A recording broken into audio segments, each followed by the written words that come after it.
Salut tout le monde, je vous retrouve pour la vidéo des résultats du concours Revos. On a reçu dans les 300-350 participations, il y avait beaucoup de monde, pas mal de jolies choses. Aujourd'hui, voilà les résultats, je vous les montre, mais juste avant, je prends 2 minutes pour clarifier certains points et puis vous expliquer comment on a choisi. Si ça vous saoule, vous avez toujours ici un petit clic à faire si vous voulez avancer directement aux résultats. Première chose, je voulais remercier Invicte qui nous offre les lots qui sont quand même vraiment sympas. Parce que c'est des lots qui sont assez chers, que moi j'aurais pas pu vous offrir si j'organisais le concours tout seul. Au final ça a permis je pense de faire quelque chose de sympa. Il y a parmi vous quand même des personnes qui se plaignaient. Ce que je tenais à rappeler c'est que c'est quand même quelque chose de gratuit, vous n'êtes pas obligé de participer. Vous pouvez que gagner quelque chose en fait et je tenais quand même à vous le rappeler, c'est beaucoup de travail pour nous. Et puis voilà, il y a quand même des personnes qui vont repartir avec des lots sympas. Vous pouvez faire des critiques constructives mais pas vous plaindre comme ça sans réfléchir, je trouve que c'est pas non plus très cool de votre part. Mais bon au final ça concerne que quelques personnes. Maintenant ce que je voudrais faire c'est quand même clarifier aussi comment on a choisi les vainqueurs, parce que je comprends aussi que de votre point de vue parfois on choisit pas comme vous auriez choisi ou qu'on n'a pas les critères que vous auriez pris, mais je voudrais vous montrer que on a quand même pas fait ça non plus complètement au hasard, histoire que vous compreniez les résultats. La chose en fait qu'on a peut-être du mal à comprendre au début, et moi j'étais vraiment comme ça aussi quand je débutais, c'est que faire un graphe simple avec pas beaucoup de choses, au final c'est souvent bien plus dur que de faire un graphe compliqué, simplement parce que quand vous faites quelque chose de simple, vous avez très peu de traits, très peu de lettres ou très peu de flèches, il n'y a pas trop de détails, et donc le peu que vous faites, vous êtes obligé de le faire parfaitement, vous ne pouvez pas cacher des erreurs derrière un super coloriage. Il y a pas mal de débutants comme ça qui faisaient, je trouve, des lettres moyennes ou avec des défauts, mais qui complexifiaient, mettaient plein de détails, et au final, peut-être oubliaient que la base de leurs lettres n'était pas bien, et nous c'est une chose qu'on regardait, parce que c'est plus difficile en fait de faire des bonnes lettres, juste la base des lettres, que de rajouter des flèches après ou de les complexifier. Puis pour illustrer ça, je vais prendre juste un de mes dessins à moi d'il y a très longtemps, parce que je faisais exactement la même chose. Si vous regardez ça, vous allez voir que peut-être ça va vous avoir l'air d'être bien fait ou d'être un joli graphe, mais si vous regardez bien, c'est pas le cas, parce que par exemple la forme des lettres, vous voyez qu'elle est un petit peu hachée, pas très cohérente, je savais pas trop ce que je faisais. Ici par exemple c'est un M, vous avez une flèche qui sort de n'importe où, on sait pas pourquoi. Vous avez le B, il est un petit peu bizarre. Le O ici, il y a une partie qui est cachée derrière le B, donc c'est pas très lisible. La flèche ici en haut du L, elle sort vraiment de n'importe où, elle a rien à faire là.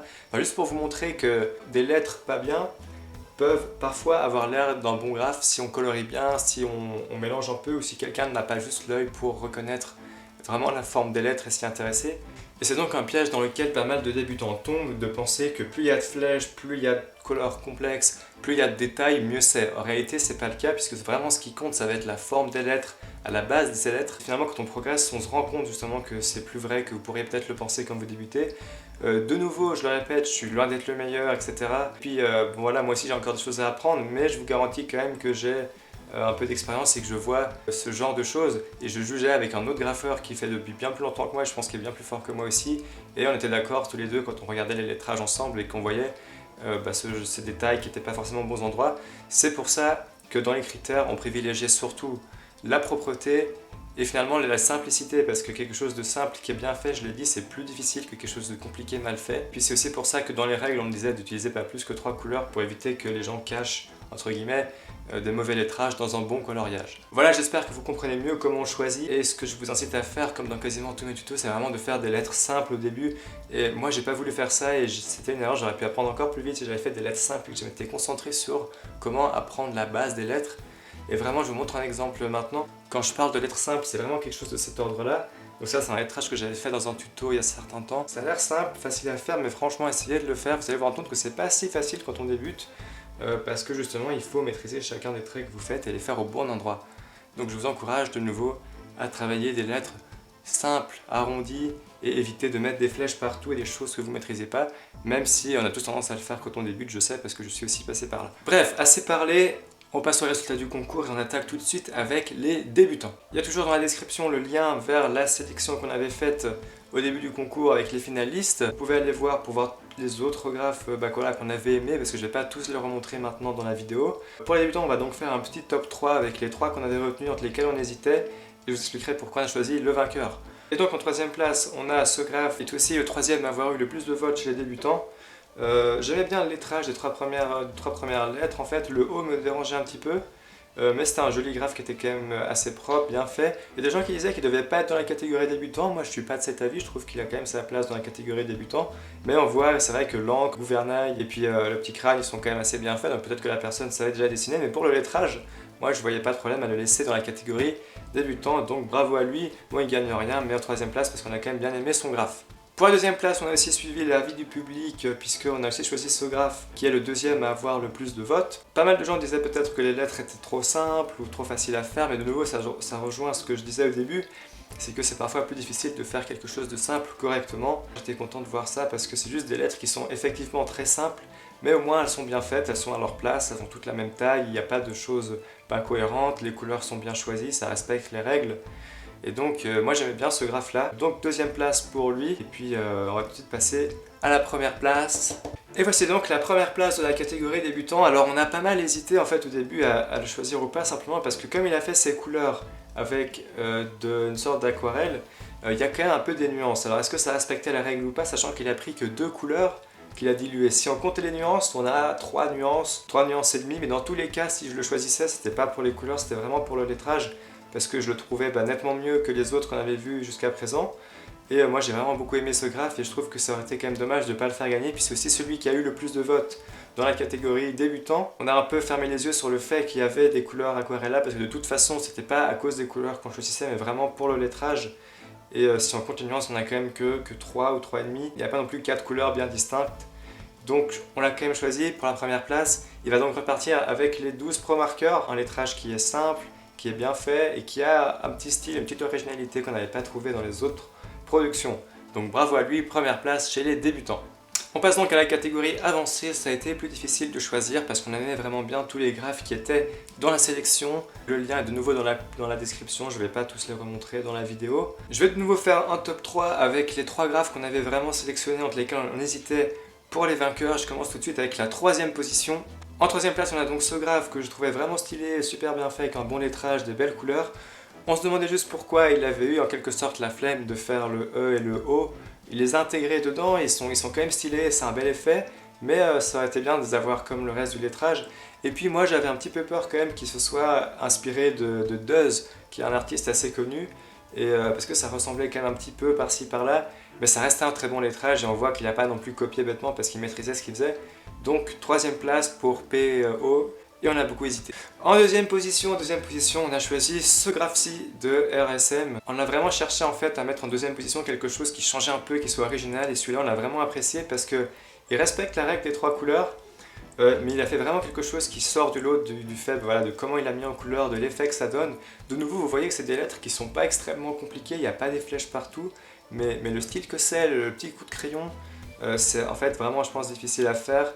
C'est très bien géré, j'aime beaucoup les couleurs, les faire. Là, on était tous d'accord pour dire que c'était quelque chose qu'on voulait voir sur le podium. Et donc, 2e place pour ce graphe qui repart donc avec les Posca. Bravo à lui, et on passe tout de suite à la première place. Et pour la première place, on a choisi ce graphe de BH. Vous le voyez là, donc en fait, il en a fait 3. En tout cas, il y en a 3 qui étaient dans la sélection de finalistes. Donc 3 par la même personne. Je vous les montre tous les 3. Moi, j'aimais beaucoup les 3.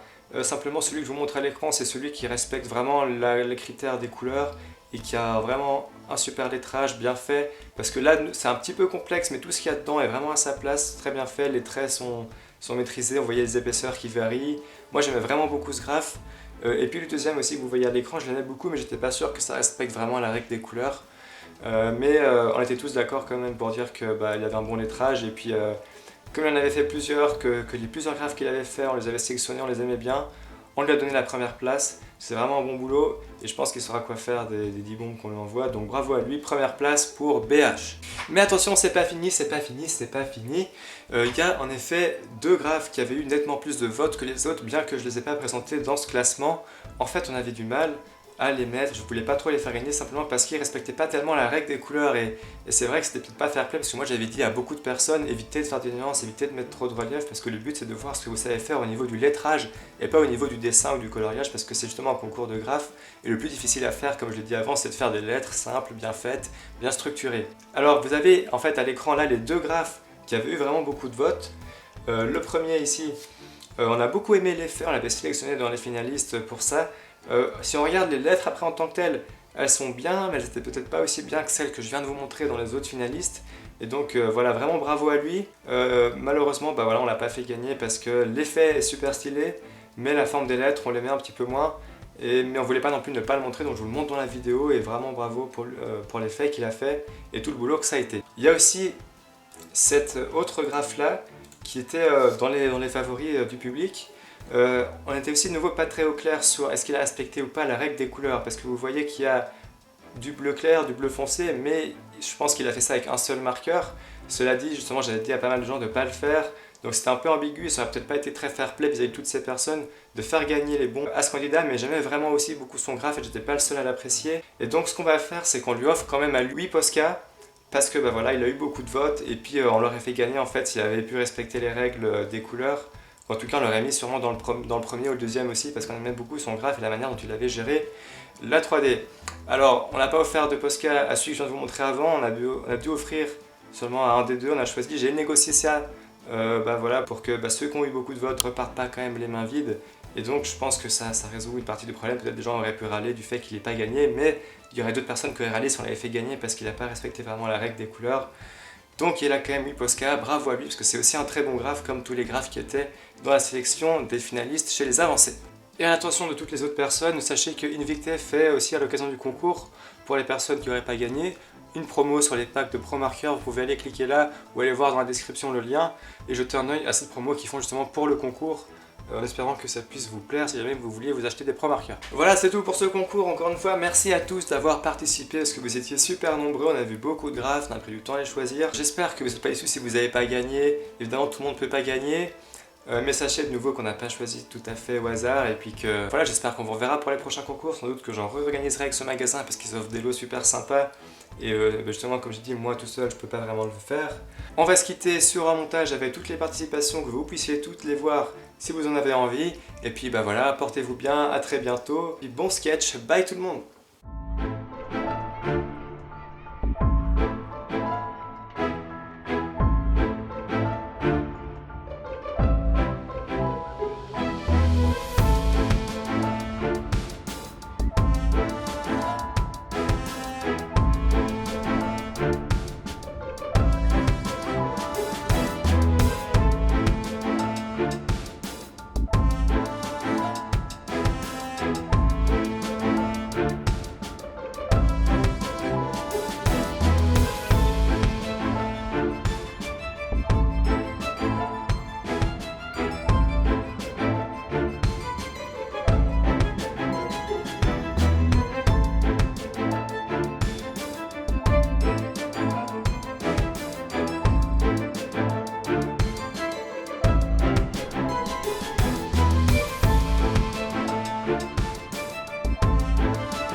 ciao.